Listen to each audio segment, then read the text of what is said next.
Hello everyone. Today we are going to discuss Unit 1 Session 4 Duties and Responsibilities of Sales Supervisor.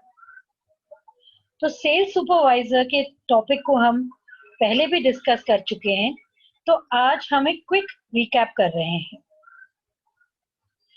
Sales supervisor होता क्या है, उसका काम क्या होता है और उसकी रिस्पॉन्सिबिलिटीज क्या होती हैं, कौन है जो सेल्स सुपरवाइजर बन सकते हैं। तो इन चीजों को हम आज इस टॉपिक में डिस्कस करेंगे।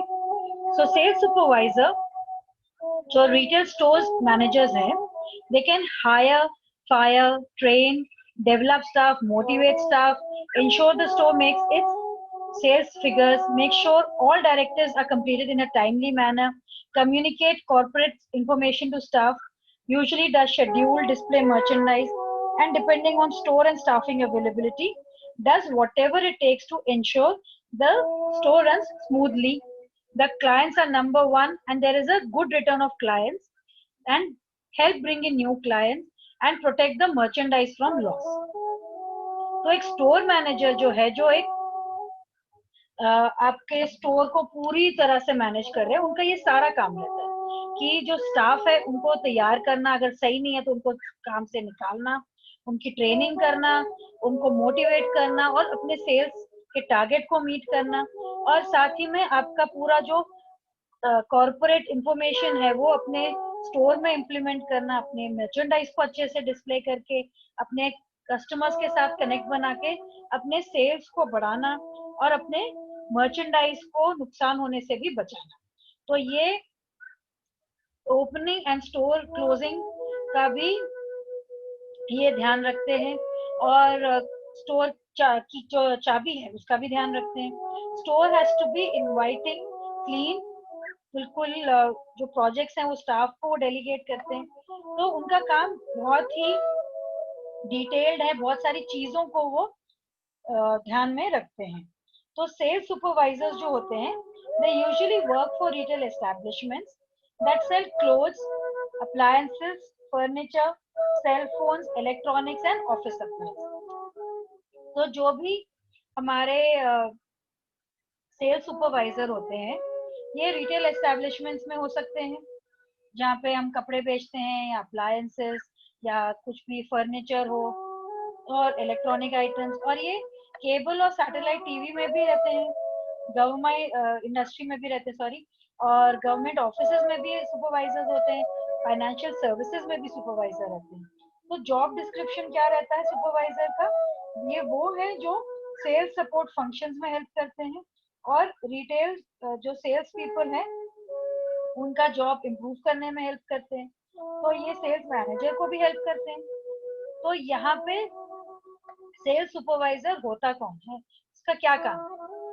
The job description of a sales supervisor mainly includes leading and motivating the sales employees towards achieving the sales objectives of the company or retail establishment.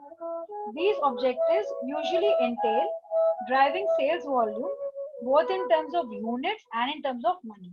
तो जो सेल्स सुपरवाइजर है वो सबको आगे बढ़ाता है कि अपना टारगेट अचीव करें, और साथ ही में वो जो प्रमोशनल टूल्स हैं या पॉइंट ऑफ सेल्स के जो अभी हमारे रहता है मटेरियल, उसको यूज करके कस्टमर्स को अट्रैक्ट करते हैं। तो आइडेंटिफिकेशन जो है यहाँ पे, ये नए सेल्स एम्प्लॉयज को हायर करते हैं, उनके फॉर्म्स वगैरह भरवाते हैं, उनको सिखाते हैं कि स्टोर में क्या काम है। और फंक्शन इनका ये रहता है कि सेल्स एम्प्लॉयज जो हैं उनको हर शिफ्ट में कौन कौन है, क्या जितने शिफ्ट में जरूरत है उतने लोग हैं, क्या वो ड्रेस कोड अपना फॉलो कर रहे हैं, कंपनी स्टैंडर्ड्स फॉलो कर रहे हैं जब कस्टमर्स के साथ डील कर रहे हैं। तो इनको सेल्स सुपरवाइजर को कस्टमर्स पे भी वेट करना हो सकता है, अपसेलिंग वो भी रहती है। अपसेलिंग आई होप सबको याद है, जैसे आप एक प्रोडक्ट कस्टमर को बेच रहे हैं तो उससे बेटर क्वालिटी प्रोडक्ट जब आप उसको बेचने की कोशिश करते हैं, उसको अपसेलिंग कहते हैं।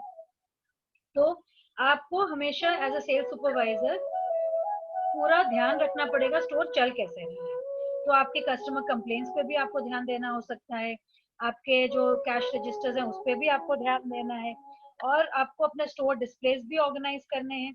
डैमेज मर्चेंडाइज उस पर भी ध्यान देना है, और सेल्स इंसेंटिव प्लान्स जो है उस पर भी आपको ध्यान देना है। तो इतना सब जब काम सेल्स सुपरवाइजर करते हैं तो उनके कैरेक्टरिस्टिक्स क्या होने चाहिए, उनमें क्या क्या खूबियां होनी चाहिए। सबसे पहले तो they have to manage sales employees in an organization. So often sales managers are former salespeople who move into a management role, and इनको इफेक्टिव मैनेजर्स की तरह होना होता है। तो सबसे पहले एक गुड रिक्रूटर सेल्स पीपल को रिक्रूट करते हैं, इनको हायर करते हैं, तो इनको पता होना चाहिए कि सही तरीके का जो इंसान है उसमें क्या खूबियां हैं उसको हायर करने से पहले।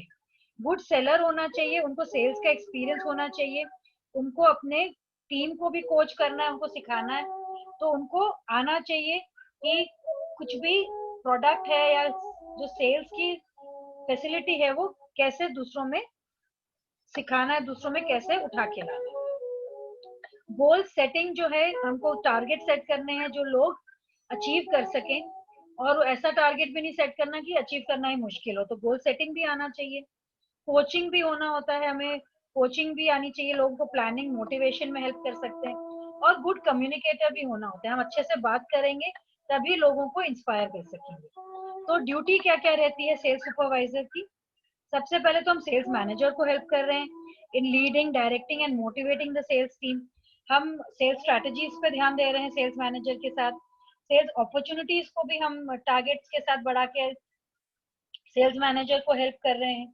फिर हम एक high level of customer service को भी मेंटेन कर रहे हैं, हम शिफ्ट को भी सुपरवाइज करते हैं। और सेल्स मैनेजर जो है उनको हम हेल्प करते हैं अपनी ड्यूटीज को पूरा करने में।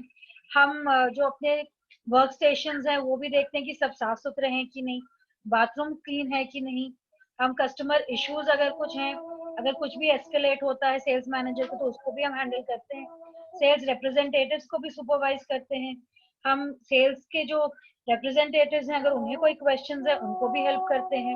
हम कोशिश ये करते हैं कि सेल्स और जो भी हमारे रिपोर्ट्स हैं वो अच्छे से हम मेंटेन करें। साथ ही में कंपनी पॉलिसीज उसको भी फॉलो करी जाए और सारे एम्प्लॉयज भी फॉलो करें। फीडबैक, कस्टमर रिकग्निशन और एम्प्लॉय रिवॉर्ड्स उसको भी हम ध्यान रखेंगे। एम्प्लॉय रिलेशन इश्यूज जो भी हैं वो हम सेल्स मैनेजर को बताएंगे। और कुछ भी हो रहा है स्कूल अपने रिटेल में तो उस पर हम ध्यान रखेंगे। तो रिस्पॉन्सिबिलिटीज क्या रहती हैं सेल्स सुपरवाइजर की।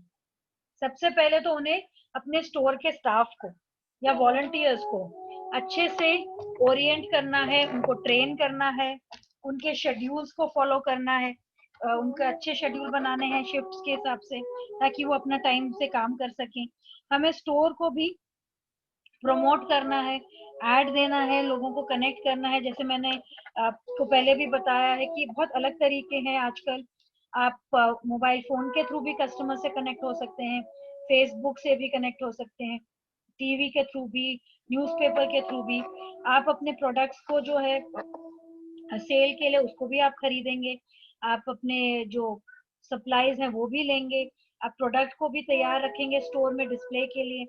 कोई भी प्रोडक्ट्स में चेंजेस आएंगे या डिस्प्ले चेंज करना है तो वो भी आप करेंगे। कस्टमर्स को असिस्ट करेंगे, ग्रीट करेंगे, उनके कैश रजिस्टर्स जो हैं अपने स्टोर के वो भी मेंटेन करेंगे और रिसीट्स भी मेंटेन करेंगे। बैंक के डिपॉजिट्स भी आपकी जिम्मेदारी है, और स्टोर ओपनिंग क्लोजिंग भी आपकी जिम्मेदारी है, जहाँ पे आप साइनेज को प्लेस और रिमूव करेंगे, अपने टिल्स को भी आप ओपन क्लोज करेंगे, स्टोर को भी आप सिक्योर रखेंगे। और जो आपके इंफॉर्मेशन है आपके रिटेल स्टोर का वो भी आप बताएंगे। अगर कोई कस्टमर पूछे तो इन पर्सन भी आप बता सकते हैं, ओवर द फोन भी बता सकते हैं। स्टोर की क्लेanलीनेस भी आप देखेंगे और कोई भी जरूरत हो उस हिसाब से आप काम भी करेंगे। तो आइए अब हम बात करते हैं होटल सुपरवाइजर की। It's not actually related to retail, but hotel supervisor भी क्योंकि कस्टमर से इंटरेक्ट करता है और क्योंकि ये भी एक तरह का सेल्स ही है होटल इंडस्ट्री में, इसीलिए हम इसको भी थोड़ा देख लेते हैं।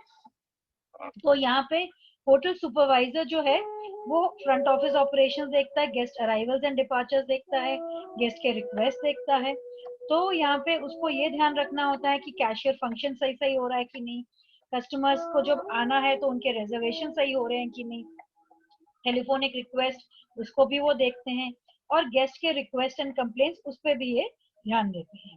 तो जो होटल इंडस्ट्री में फ्रंट डेस्क सुपरवाइजर होता है, उसका काम रहता है कि वो डायरेक्टली होटल गेस्ट के साथ कनेक्ट हो, तो वो smooth check in and checkout, customer के जो हमारे गेस्ट हैं यहाँ पे, उनके सर्विसेज, उनके सेटिस्फेक्शन के हिसाब से हम काम करेंगे। और जो फ्रंट डेस्क स्टाफ है, ये फ्रंट डेस्क सुपरवाइजर को रिपोर्ट करता है, तो उनको भी सारा काम आना चाहिए जो फ्रंट डेस्क पे होता है। जनरल रिस्पॉन्सिबिलिटी इनकी भी वही है, hire and training of employees, और ये चार्ज में रहते हैं फ्रंट डेस्क स्टाफ के। डेली ड्यूटीज इनकी यही रहती है, रिकॉर्ड कीपिंग की, कैश अकाउंटिंग की, और वेंडर्स को पे करने की। नेक्स्ट हम बात कर रहे हैं एक और तरीके के सुपरवाइजर, जो है फूड एंड बेवरेज सुपरवाइजर, जो ये खाने पीने का ध्यान रखते हैं होटल इंडस्ट्री में।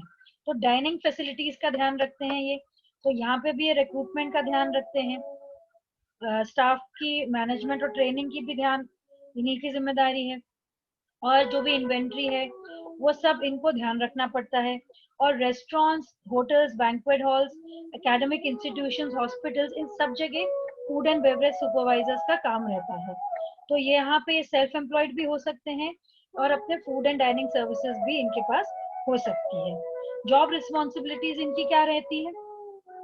सबसे पहले तो कस्टमर कंप्लेंट्स का इनको ध्यान रखना है, food preparation, food storage and dining areas, safety के हिसाब से खाना बन रहा है कि नहीं, हेल्थ स्टैंडर्ड्स मेंटेन हो रहे हैं कि नहीं, ये भी इन्हें देखना होता है। और performance management and disciplinary actions, ये भी इन्हीं का काम रहता है। तो एम्प्लॉयमेंट का भी ये अच्छे से जो एम्प्लॉयज हैं उनके डिटेल्स भी ये लोग मेंटेन करते हैं। तो पर्सनल क्वालिटीज जब इनकी देखें, तो ये रिलायबल और सेल्फ मोटिवेटेड होने चाहिए, एक्सेप्शनल कस्टमर सर्विस प्रोवाइड करने वाले होने चाहिए, और एक्सीलेंट कम्युनिकेटर्स भी होने चाहिए। साथ ही में प्रेशर के अंडर काम करना भी इनको आना चाहिए। नेक्स्ट हम बात कर रहे हैं हॉस्पिटैलिटी फूड सुपरवाइजर की। ये आपके वो सुपरवाइजर हैं जो फ्रंट डेस्क वर्कर्स और असिस्टेंट्स इन सब के ऊपर नजर रखते हैं, तो होटल ढंग से चल रहा है कि नहीं वो ये देखते हैं।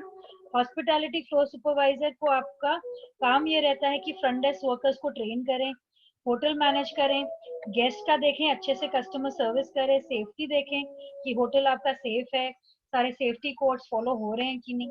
साथ ही में ह्यूमन रिसोर्सेज का जो उनका काम रहता है, वहाँ पे ये रिक्रूट करते हैं, इंटरव्यू करते हैं एम्प्लॉयज को। फिर हम बात करें हाउसकीपिंग सुपरवाइजर की। ये वो सुपरवाइजर हैं जो हाउसकीपिंग डिपार्टमेंट कंपनी का मेंटेन करते हैं, तो ये आपके होटल्स में भी हो सकते हैं, हॉस्पिटल्स में भी, अपार्टमेंट बिल्डिंग्स में, आपके रिटेल स्टोर्स में, ऑफिसेज में, नर्सिंग होम्स में। तो ये हाउसकीपर्स जो हैं उनको सुपरवाइज करते हैं, ये देखते हैं कि न्यू एम्प्लॉयज को हायर एंड ट्रेन करना, एरिया को टूर करते हैं कि सब कुछ सही तरीके से चल रहा है कि नहीं, टॉयलेट साफ किए गए हैं कि नहीं, और क्लीनिंग ड्यूटीज भी ये देखते हैं, और साथ ही में ट्रेनिंग भी ये करते हैं जिनकी जो भी नए हायरिंग होते हैं। तो अब हम बात कर रहे हैं functions and responsibility of sales manager की।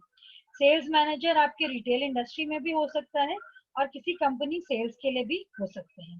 तो इनका तीन, आप कह सकते हैं तीन तरह के काम इनके रहते हैं, मैनेजरियल या executive functions, administrative functions and miscellaneous functions.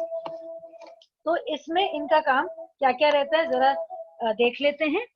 तो मैनेजरियल फंक्शंस में इनका काम रहता है कि sales programs and sales personnel, ये सबको मैनेज करना, आपके short term long term sales policy, sales objectives, इस सबको ध्यान में रखते हुए अपना काम करना।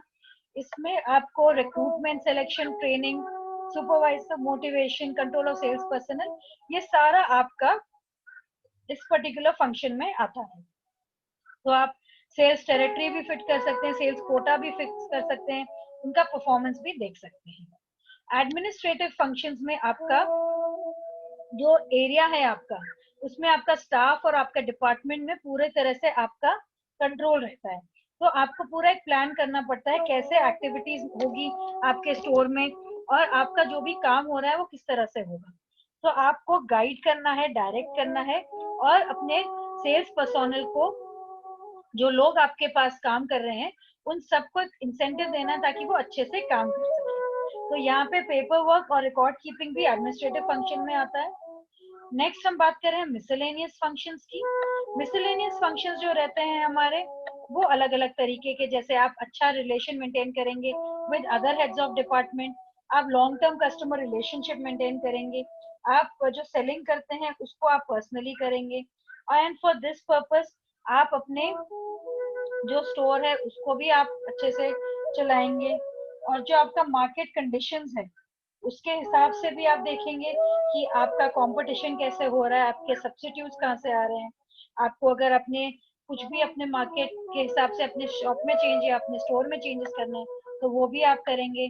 आपको डिसिप्लिन मेंटेन करना है, आपको मार्केट को एनालाइज करके रखना है, साथ ही में उसकी जो कस्टमर्स अट्रैक्ट हों उस हिसाब से आपको एडवर्टाइजिंग कैंपेन करनी है, टारगेट्स रखने हैं। तो अलग अलग तरीके के आपके फंक्शंस रहते हैं। तो रिस्पॉन्सिबिलिटीज जब हम देखें, एक सेल्स मैनेजर की क्या क्या रिस्पॉन्सिबिलिटीज होते हैं।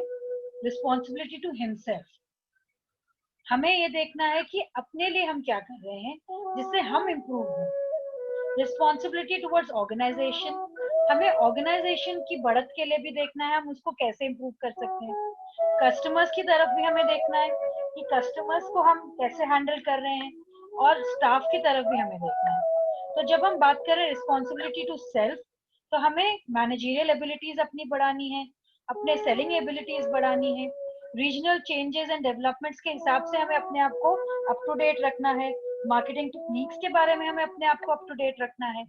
और ऑर्गेनाइजेशन की जब हम बात करते हैं तो हमें अपने ऑर्गेनाइजेशन के बारे में हमेशा अच्छा बोलना है, रिकॉर्ड्स एंड मैनेजमेंट को हमें अच्छा बोलना है और अच्छे से करना है मेंटेन, और हमें अपने पर्टिकुलर एक्टिविटीज अपने कॉम्पिटिटर्स के उस पर भी ध्यान रख के अपने सेल्स टारगेट अचीव करना है। तो इसमें आपके जो ऑर्गेनाइजेशन है उसको आपको अपने सिंसियरली और अच्छे मन से उसको प्रमोट करना है, उसको अच्छा इम्प्रूवमेंट लेके आना है। कस्टमर्स के साथ हम कनेक्ट होते हैं सेल्स प्रमोशन एंड एडवर्टाइजमेंट के थ्रू। यहाँ पे हम कस्टमर्स को अपने स्टोर के साथ कनेक्ट रहने में क्या एडवांटेजेस हैं वो हम बता सकते हैं। साथ ही में हम कस्टमर्स को अलग अलग प्रोडक्ट्स के यूजेस बता सकते हैं, और जो सेल्स पर्सन है उनको अच्छी ट्रेनिंग दे सकते हैं ताकि वो कस्टमर से अच्छा कनेक्ट बना सकें। फिर हम जो इंटरेस्ट एंड कंप्लेंट्स होते हैं कस्टमर्स की, उसमें इंटरेस्ट दें तो हम अच्छे से अपने कस्टमर्स को अपने पास ही रख सकते हैं। सेल्समैन जो रहते हैं हमारे, उनको हमें बताना है वो तरीके जिससे वो अच्छे से सेल्स कर सकें। उनको प्रोडक्ट के बारे में अच्छे से आना चाहिए तो हम इन्हें वो भी ट्रेनिंग देंगे। उनके सेल्स टेरिटरीज, उनका जो काम है, उनके जो शिफ्ट्स हैं वो भी हम सेट करेंगे, और अगर उन्हें कोई दिक्कतें हैं तो उसके बारे में भी हम सुन के उसको ठीक करेंगे। तो जब हम बात करते हैं मिसलेनियस, तो रिस्पॉन्सिबिलिटी हमारी पब्लिक रिलेशंस की भी होती है, ऑफिस मैनेजमेंट की भी होती है, सेल्स प्लानिंग, सेल्स टारगेट, इन सब का भी हमारा रहता है। फिर जब हम बात कर रहे हैं अपने मिसलेनियस रिस्पॉन्सिबिलिटीज की, तो यहाँ पे जो कुछ भी हमने अभी तक कवर नहीं किया वो सब आ जाता है कि हम कॉस्ट को कम करना चाहते हैं, हम अपनी सेल्स वॉल्यूम को बढ़ाना चाहते हैं, अपने मार्केटिंग रिसर्च को हम सही सही रख के अपने कस्टमर्स के साथ कनेक्ट बनाना चाहते हैं। तो जब हम बात कर रहे हैं लीडरशिप क्वालिटीज की, कि एक leader in the retail industry उसमें क्या क्या होना चाहिए, तो पर्सनल इफेक्टिवनेस होना चाहिए। ये नहीं कि आप इतने ऊपर तक पहुंच गए, बहुत हाई लेवल पोजीशन पे पहुंच के you are not able to understand other people, you not able to manage relationships. साथ ही में the ability to inject high energy and enthusiasm while achieving results. तो आपको आप में ड्राइव होना चाहिए कि आप लोगों को भी साथ में ले सके और पूरा अपना जो सेल्स का रिजल्ट है उसको आप बढ़ा सकें या उस तक पहुंच सकें। कम्युनिकेशन भी होना है ताकि आप सबसे अच्छे से कम्युनिकेट कर सकें। क्रेडिबिलिटी होना है, लोगों को आपके ऊपर भरोसा होना चाहिए, आप एक रोल मॉडल होंगे सबके लिए। पीपल डेवलपर होने, आप ये नहीं कि अपने आप को ही पुश करें, आप लोगों को कोच करेंगे, मेंटर करेंगे और उनको आगे पॉलिश करेंगे कि वो आगे नए नए रोल्स अप्लाई कर सकें। इंस्पिरेशन हम देंगे उनको कि वो मोटिवेट हो सकें। साथ ही में हम स्ट्रैटेजी ये भी अप्लाई करेंगे, और मैनेजरियल हमारे जो रोल रहता है उसको भी हम यूज करेंगे। एंटरप्रेन्योरशिप जिसके बारे में आप बहुत सुनते हैं, we have to think outside the box, new opportunities बनानी है हमें बिजनेस में, और कस्टमर सेंट्रिक होना है, कस्टमर्स की तरह हमें सोचना है, उनके लिए हमें काम करना है। तो जब हम बात करते हैं तो इम्पोर्टेंट हमारे लीडरशिप एट्रीब्यूट्स हमने अभी जो बात करी वही वापस यहाँ पे आ रहा है कि इफेक्टिव होना है, क्रेडिबल होना है, इंस्पायर करना है, और हमें इनोवेशन के साथ लोगों को इनकरेज करना है और एग्जाम्पल के साथ उनको लीड करना है। तो जो भी हमारे लोग रहते हैं जिनसे हम इंस्पायर होते हैं वो तभी होते हैं जब उन्होंने अपने ऊपर काम किया होता है। तो यहाँ पे इन्होंने आपके टेक्स्ट बुक में रिटेल लीडरशिप एट्रीब्यूट्स दे रखा है कि किसमें कितनी वेटेज है, कौन सा आपका पॉइंट है जिसमें आपको ज्यादा काम करना है। तो सबसे ज्यादा आपको अपने ऊपर जब आप काम करते हैं तो दूसरों के साथ भी आप काम कर पाते हैं। तो ये आपके अलग अलग यहाँ पे इन्होंने कैरेक्टरिस्टिक्स दे रखे हैं। उसके बाद आपकी बात होती है कि एक सुपरवाइजर का क्या काम है और एक जो आपका एम्प्लॉय है उसका क्या काम होता है। तो एम्प्लॉय जो सुपरवाइजर है उसको अपने सबॉर्डिनेट्स की जो उसको रिपोर्ट करते हैं उनको काम समझाना होता है, इंस्ट्रक्शंस देनी होती है। और सुपरवाइजर जो है वो फर्स्ट एंड फॉरमोस्ट एक ऐसा पर्सन है जो पूरे जो उसके टीम है उनसे ढंग से काम निकलवा सके ताकि क्वालिटी, कॉस्ट और सेफ्टी कहीं से भी कॉम्प्रोमाइज ना हो। साथ ही में जो आपके प्रोडक्टिविटी एंड एक्शंस हैं वो भी आपके सुपरवाइजर को बहुत सारे रोल्स, रिस्पॉन्सिबिलिटीज एंड पावर्स मिलते हैं। तो दो फर्क रहते हैं हमारे सुपरवाइजर और मैनेजर के बीच में।